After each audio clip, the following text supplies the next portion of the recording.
How to cook a delicious burger at home.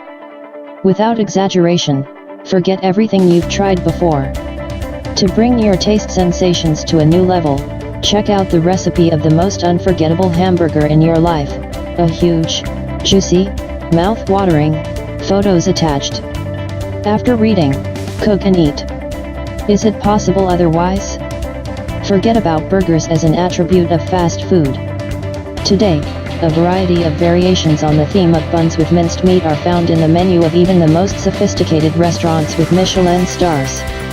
But before you voice the recipe, let's move on to the important thing: understanding what a burger, hamburger, and cheeseburger are.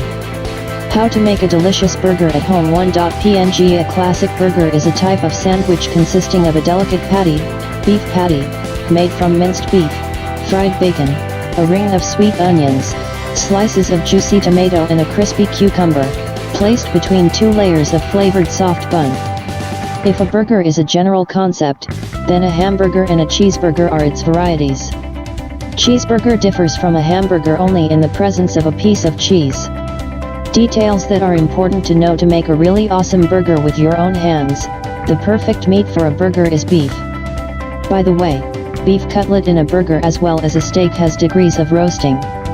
The best is medium well. For burgers is not suitable lean meat like tenderloin. Stuffing should be about 20% fat. Brisket on ribs, the best filling for a hamburger. Stuffing is desirable to do yourself, so you will be confident in its quality. When cooking hamburger patties, forget about onions and eggs. Black pepper and kosher salt are the best ingredients in our case.